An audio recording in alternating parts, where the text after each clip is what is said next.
எல்லாருக்கும் வணக்கம். இந்திய அரசியல் சாசனம் நம்ம தமிழ்நாட்டில் இருக்கிற எல்லாருக்குமே கொடுத்துருக்கிற உரிமையில் ரொம்ப ரொம்ப முக்கியமானது ஓட்டிங் ரைட், வாக்குரிமை.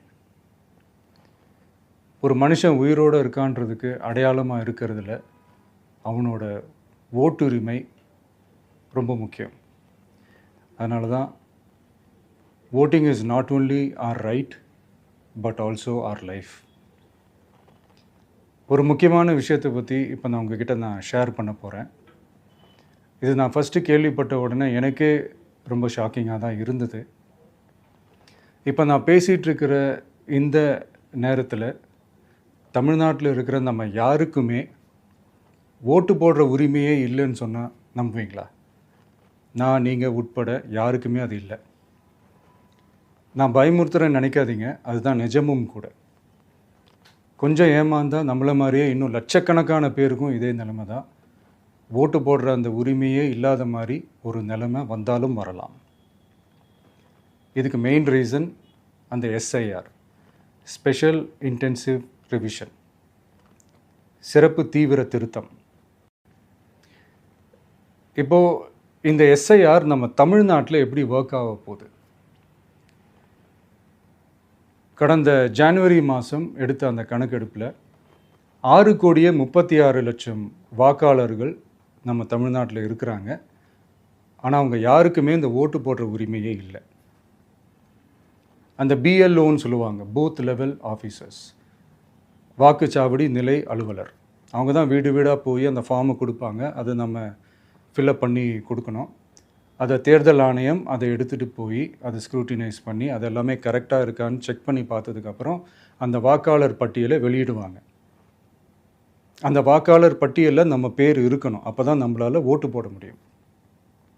அந்த புது பட்டியல் வர்ற வரைக்கும் நம்ம வாக்காளர்களான்றது அது உறுதியே செய்ய முடியாது. இன்கேஸ் அந்த புது பட்டியலில் நம்ம பேர் இல்லைன்னா அது ஒரு தனி ப்ராசஸ், அது ஒரு தனி ஃபார்ம், அது ஒரு தனி கிளைம்ன்ற மாதிரி அது ஒரு வேறு வேலை. ஸோ இந்த மாதிரி நிறையா சிரமங்கள் குழப்பங்கள் இருக்கிறதுனால மக்களுக்கு இது மேலே ஒரு கன்ஃபியூஷன் ஒன்று இருக்குது. இது என்ன வெரிஃபிகேஷனா இல்லை ஒரு மறைமுக ரீரெஜிஸ்ட்ரேஷனா இல்லை இது ஒரு நியூ ரெஜிஸ்ட்ரேஷன் மாதிரியே தானா அப்படின்ற மாதிரி நிறைய கன்ஃபியூஷன் இருக்குது. அவங்க செய்ய வேண்டியதெல்லாம் ஒன்று தான். இந்த மாதிரி வீடு வீடாக போய் அந்த என்யூமரேஷன் ஃபார்ம் நம்ம ஃபில்அப் பண்ணி கொடுக்கும்போது அதுக்கான அக்னாலேஜ்மெண்ட்டை அந்த பிஎல்ஓ அந்த ஆஃபீஸர்கிட்ட இருந்து நீங்கள் வாங்கிக்கணும். அது ரொம்ப ரொம்ப முக்கியம். இது நான் சொல்கிறது வாக்காளர் பட்டியலில் ஆல்ரெடி உங்கள் பேர் இருக்கிறவங்களுக்கு நான் சொல்கிறேன். இப்போ புது வாக்காளர்கள், ஃபஸ்ட் டைம் ஓட்டர்ஸ், அவங்களுக்கு ஃபார்ம் 6ன்னு ஒன்று இருக்குது. அதை நீங்கள் ஃபில்அப் பண்ணி நீங்கள் உங்கள் ஏரியாவில் இருக்கிற சம்மந்தப்பட்ட அந்த உங்கள் அலுவலகத்தில் நீங்கள் டைரெக்டாகவும் சப்மிட் பண்ணலாம், இல்லை நீங்கள் ஆன்லைன்லேயும் சப்மிட் பண்ணலாம். அப்படி ஆன்லைனில் நீங்கள் சப்மிட் பண்ணிங்கன்னா அதுக்கான ஸ்க்ரீன்ஷாட்டை எடுத்து வச்சுக்கோங்க. ஃபோனில் மெசேஜ் வரும், அதை சேவ் பண்ணி வச்சுக்கோங்க.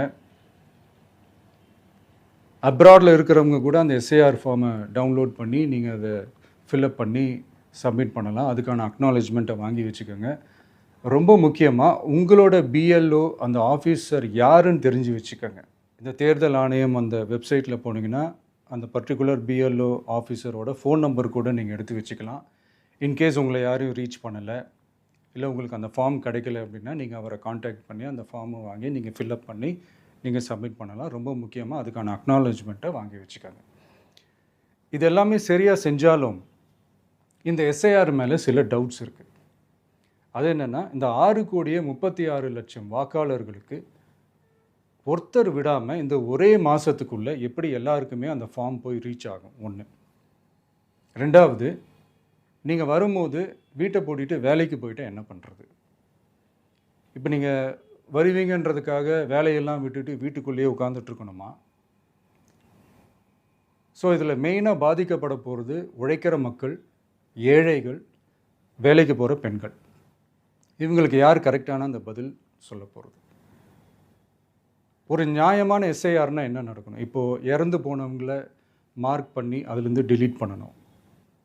இப்போ போலி வாக்காளர்கள் இருந்தாங்கன்னா அவங்கள மார்க் பண்ணி டிலீட் பண்ணணும். இப்போ ஆல்ரெடி ஓட்டு இருக்கிறவங்களுக்கு எதுக்கு இந்த ரெஜிஸ்ட்ரேஷன் என்ற பேரில் இவ்வளவு குழப்பங்கள் அப்படின்றது தான் எங்கள் கேள்வி. இப்போ புதுசாக வர வாக்காளர்களையோ இல்லை ஓட்டு இல்லாதவங்களையோ சேர்த்தா பத்தாதா? இப்போ ரீசெண்டாக நடந்த இப்போ எலெக்ஷன் 2021, 24 எப்படி எல்லாருமே ஓட்டு போட்டோம்? அதில் ஓட்டு போட்டவங்க கூட இப்போ புதுசாக ரெஜிஸ்டர் பண்ணணும்னா அது ஏன் அந்த கன்ஃபியூஷன் அப்படின்றதான் நாங்கள் கேட்குறோம். அதனால தான் நாங்கள் எஸ்ஐஆரை எதிர்க்கிறோம். இப்போ புதுசாக சில கம்ப்ளைண்ட்ஸ்லாம் வர ஆரம்பிக்குது. அது என்னென்னா முக்கியமாக நம்மளுடைய டிவிகே தோழர்களுக்கு அந்த ஃபார்ம் கிடைக்க மாட்டேங்குது, கொடுக்க மாட்டேன்றாங்க அப்படின்ற சில கம்ப்ளைண்ட்ஸ். இது யார் பண்ணுறாங்க அப்படின்றது நான் தான் சொல்லி தெரிய வேணும்னு ஒன்றும் அவசியம் இல்லை உங்களுக்கு. இப்போ இருக்கிற ஆட்சியாளர்கள் அவங்களுக்கு கைப்பாவையாக இருக்கக்கூடிய சில பேர் வந்து இதை செய்ய ஸ்டார்ட் பண்ணியிருக்கிறாங்க. அதனால் மைடியர் வர்ச்சுவல் வாரியர்ஸ், இதை வந்து சாதாரணமாக எடுத்துக்காதீங்க. இது எல்லாருக்குமே அந்த ஃபார்ம் போய் ரீச் ஆகணும். இதில் ரொம்ப உறுதியாக இருங்க. அதையும் மீறி உங்களுக்கு அந்த ஃபார்ம் கிடைக்கலன்னா இருக்கவே இருக்கும் ஆன்லைன். தேர்தல் ஆணையம் அந்த வெப்சைட்டில் போய் அந்த ஃபார்மை டவுன்லோட் பண்ணி நீங்கள் ஃபில்அப் பண்ணி சப்மிட் பண்ணலாம். உங்கள் வீட்டில் இருக்கிறவங்களுக்கு நீங்கள் செஞ்சு கொடுங்க, பக்கத்து வீட்டில் இருக்கிறவங்களுக்கு செஞ்சு கொடுங்க, தெரிஞ்சவங்களுக்கு, தெரியாதவங்களுக்கு, பழகினவங்களுக்கு, பழகாதவங்களுக்கு எல்லாருக்குமே நீங்கள் தயவு செஞ்சு கொடுங்க. அண்ட் ரொம்ப முக்கியமாக நம்ம ஜென்சி கிட்ஸ், நம்ம ஃபஸ்ட் டைம் ஓட்டர்ஸ், நம்ம புது வாக்காளர்கள், நம்ம நண்பா நண்பிகள், அவங்க ரொம்ப கேர்ஃபுல்லாக இருக்கணும். நான் ஆல்ரெடி சொன்ன மாதிரி உங்களுக்கான ஃபார்ம், அந்த ஃபார்ம் நம்பர் 6, அதை கரெக்டான டீட்டெயில்ஸோட கரெக்டான உங்கள் டாக்குமெண்ட்ஸை வச்சு அதை சப்மிட் பண்ணுங்கள். ஏன்னா வரப்போகிற தேர்தலில் நீங்கள் தான், அந்த ஜென்சி வாக்காளர்கள் தான் மிக முக்கியமான ஒரு ஃபோர்ஸ் அப்படின்றது எல்லாருக்குமே தெரிஞ்ச ஒரு விஷயம். அதனால் உங்களை டிஸ்டர்ப் பண்ணுறதுக்கு, உங்கள் பேரை அதில் இன்க்ளூட் பண்ணாமல் செய்கிறதுக்கு என்னென்ன வேலைகள் செய்யணுமோ, என்னென்ன தில்லுமுள்ளு வேலைகள் செய்யணுமோ எல்லாமே அவங்க செய்வாங்க. இது நமக்கு எல்லா திசையிலையும் எல்லா பிரச்சனைகள் கொடுத்துட்டு தானே இருக்கிறாங்க. அது டிஃபால்ட்டாக நடந்துட்டு தான் இருக்கும். அது ஒன்றும் பண்ண முடியாது. ஸோ அந்த மாதிரி ஓட்டு போடுற விஷயத்துலேயும் அவங்க என்ன உத்தரமராக மாறவா போகிறாங்க? இப்போ நான் சில மீட்டிங்ஸ்லலாம் ரிப்பீட்டடாக ஒரு விஷயம் நான் சொல்கிறேன்ல, 2 பேருக்கு நடுவில் தான் போட்டி அப்படின்ட்டு. அது மேடைக்கு மேடை அவங்க அதை ப்ரூவ் பண்ணிகிட்ருக்குறாங்க. அதனால் தோழர்களே, வரப்போகிற தேர்தலில் நம்ம யாருன்னு காட்டணும், நம்ம பலம் என்னன்னு காட்டணும். அதுக்காக அந்த பலமான, அந்த பவர்ஃபுல்லான ஆயுதத்தை நம்ம கையில் எடுக்கணும். அந்த ஆயுதம் வேறு எதுவுமே இல்லை, ஓட்டு, வாக்கு, ஜனநாயகம். அது இருந்தால் தான் நம்ம அந்த வெற்றியை நோக்கியே நம்மளால் பயணிக்க முடியும். தமிழ்நாடே அந்த வாக்குச்சாவடி முன்னாடி திரண்டு நிற்கணும். அதை பார்த்துட்டு தமிழ்நாடே தமிழக வெற்றி கழகமா இல்லை தமிழக வெற்றி கழகம் தான் தமிழ்நாடா அப்படின்ற மாதிரி இருக்கணும். வீடுன்னு ஒன்று இருந்தால் தான் ஓடு மாற்ற முடியும்னு அறிஞர் அண்ணா அவர்கள் சொல்லியிருக்கிறாங்க. அந்த மாதிரி ஓட்டுன்னு ஒன்று இருந்தால் தான் இந்த நாட்டையே காப்பாற்ற முடியும். அப்புறம் இன்னொரு முக்கியமான விஷயம், அந்த எனிமரேஷன் ஃபார்ம் நீங்கள் ஆன்லைனில் நீங்கள் ஃபில்அப் பண்ணும்போது அதில் ஒரு சில ப்ராப்ளம்ஸ் வர்றதுக்கு வாய்ப்பு இருக்குது. அது உங்களுடைய ஓட்டர் ஐடியில் இருக்கிற உங்கள் பேரும் ஆதார் கார்டில் இருக்கிற பேரும் அந்த ஸ்பெல்லிங், இனிஷியல்ஸ் எல்லாமே ஒரே மாதிரி இருந்தால் தான் அது அக்செப்ட் ஆகும், இல்லைன்னா அக்செப்ட் ஆகாது. அது கொஞ்சம் கேர்ஃபுல்லாக பண்ணுங்கள். அது கொஞ்சம் யூசர் ஃப்ரெண்ட்லியாக இருக்கலாமேன்னு கேட்டதுக்கு அதெல்லாம் முடியாது, அதுக்கெல்லாம் வாய்ப்பு இல்லை, அதுக்கெல்லாம் ஆளுங்க இல்லை, பண்ண முடியாதுன்னு ரிப்ளை பண்ணிட்டாங்க. ஸோ அதனால் மைடியர் டிவிகே தோழர்களே, மைடியர் ஜென்சி படை பலமே, உஷாராக இருங்க, கான்ஃபிடெண்ட்டாக இருங்க, நல்லதே நடக்கும், வெற்றி நிச்சயம். மீண்டும் சந்திக்கும் வரை நன்றி, வணக்கம்.